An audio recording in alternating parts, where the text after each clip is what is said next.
All right, now in chapter 13, I read into 14, right? So, um, I'm going to pick up, right, and read uh, where Joshua and Caleb, now they've come back and they're giving the report, right? And in 14 and 10, because it says, but all the congregation said they would stone them with stones, and the glory of Shekinah was revealed in the bright cloud at the tabernacle. So now the Most High has got something to say about this, right? And Yahweh said to Moshe, how long will this people provoke me to anger? How long will they disbelieve in my word?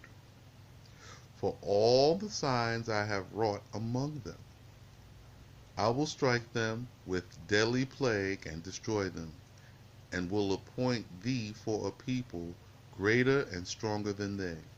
But Moshe said, the children of the Mitzrayim, whom thou didst drown in the sea, will hear that thou didst bring up this people from among them by thy power, and will say with exultation to the people of this land, who have heard that thou art Yahweh, whose Shekinah dwelleth among this people, in whose eyes, O Yahweh, the glory of thy Shekinah appeared on the mountain of Sinai, and who there received thy law.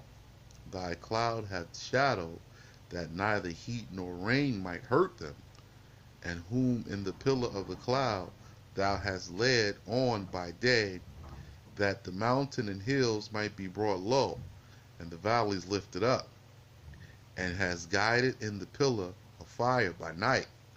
And after all these miracles, wilt thou kill this people as one man? Then the nations who have heard thy fame and thy power will speak, saying, because there was no more strength with Yahweh to bring this people into the land, which swearing he promised to them, he hath killed them in the wilderness. And now I beseech thee, magnify thy power, O Yahweh, and let mercies be fulfilled upon us, and appoint me for this great people as thou hast spoken, saying, the Yahweh is long suffering, and thy mercies, forgiving sins, and covering transgression, justifying such as return to his law. Through them who turn not, he will not absolve, but will visit the sins of the wicked fathers upon rebellious children until the third and fourth generation. Pardon now the sins of this people according to thy great goodness, even as thou hast forgiven them from the time that they came out from Mitzrayim until now.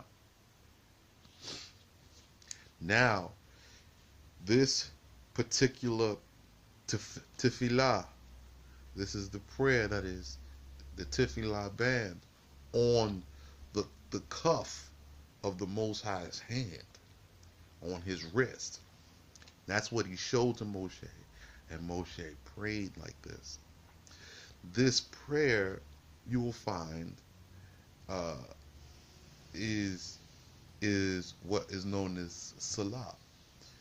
Now, the word Salah is found in the book of Psalms. That's right. Every time it says Salah, he means to go back to this prayer, this particular one that came from Moshe. Because when you read it the first time Moses did it, it says proclaim. Then he gave the attributes of the Most High, so he bowed down, right? Then he says, but, and then he stood up for judgment. Then he bowed all the way down to the ground to petition his request. So this was what they called it, and in tradition, ancient tradition. So, but this is the connection. There's a connection with this. Like some people don't really, you're not getting it yet, but I'm gonna help you. It's gonna take more time. And Yahweh said, I have forgiven according to thy word. Nevertheless, by oath have I sworn that the whole earth shall be filled with the glory of Yahweh, because all the men who have beheld my glory and my signs which I have wrought in Mitzrayim and in the desert have tempted me now 10 times, and have not obeyed or received my word. All he wants you to do is obey and receive this law. That's all he wants. But my servant Caleb, because there is in him another spirit, and he hath entirely followed in my fear, him will I bring into the land which he went, and his children shall possess it. Ooh, quickly. So even though the Most High had said he was going to kill these people, he wasn't going to kill all of them. See? Moses thought he was going to kill all of them. And as you heard the story, you thought he was going to kill all of them. The Most High does not kill law keepers. Never. He doesn't kill the innocent. He doesn't shed innocent blood. So he had kept an account of who was righteous and was keeping the law. And he's like, look, I'll just take the righteous one. You see? And he was going to do it with Moshe. And they would have been stronger and better for it. Because sin brings about weakness and mortality. Yes, it's sin that inhibits you from health. And those sins are found in the law. All right. 14:25. But the Amalekites and Canaanites dwell in the valley tomorrow. Turn you and go into the wilderness by the way of the Red Sea.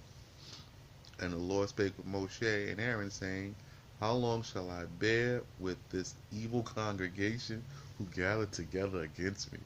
The murmurs of the sons of Israel, which they murmur against me, are heard before me. Say to them by oath, I decree that according to what you have spoken, so will I do to you in this wilderness. Your carcasses shall fall, the whole number of all who were counted from 20 years old and upwards, who have murmured against me. So of the accounted ones, right? Because remember the first count in Exodus and earlier in Numbers, they did an accounting. So this accounting was of the 20-year-olds and up. So now if you have been accounted as the child of Israel and you murmuring against Moses, now he says, you're not going in. I'll take 19 and down. In which you see there were some young men who were leaders because Caleb was 19, right? He didn't break the law. So was Joshua. These guys were like 19, right? So,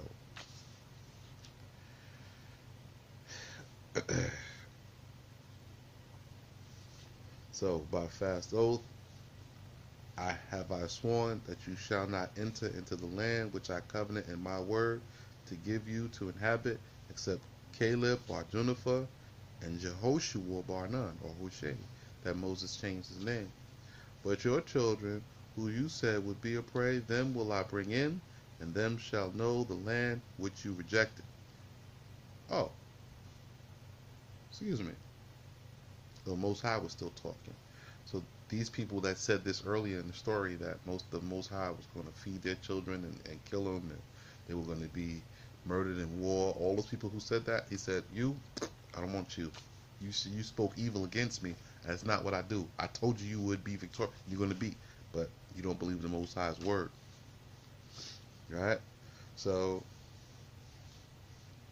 he said, yet your children will have to wander in this wilderness 40 years and bear your sins until the time that your carcasses are consumed in the wilderness.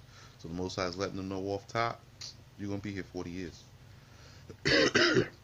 According to the number of the days in which you were exploring the land, 40 days, a day for a year for a day, a day for a year. You shall receive your sins 40 years, and shall know the consequence of your murmuring against me. I, Yahweh, have decreed in my word. If I have not made a decree in my word against all this eager congregation who have gathered and rebelled against me in this wilderness, that they shall be consumed and die there. But the men whom Moshe had sent to explore the land, who returning had made the whole congregation murmur against him by bringing forth an evil report of the land. Even those men who had brought forth the evil of the report of the land died on the seventh day of the month of Elul, with worms coming from their navels and with worms devouring their tongues, and they were buried in death from before Yahweh. Only Yehoshua bar Nun and Caleb bar Juniper survived of those men who had gone to explore the land. And Moshe spoke these words with all the sons of Israel, and the people mourned greatly.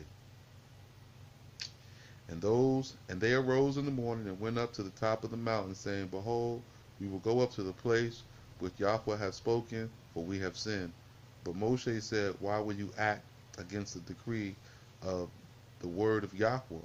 But will it not prosper you? So he's saying, you're going to act against the decree now, and it's not going to prosper you.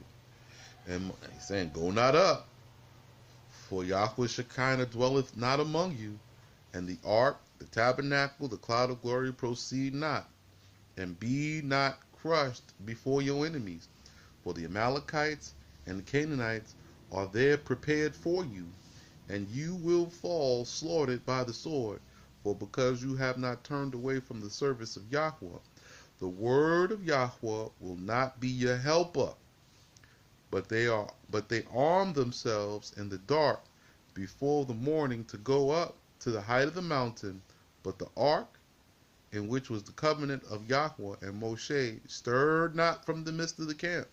And the Amalekites who dwelt in that mountain came down and slaughtered and destroyed them, and drove them hard to destruction.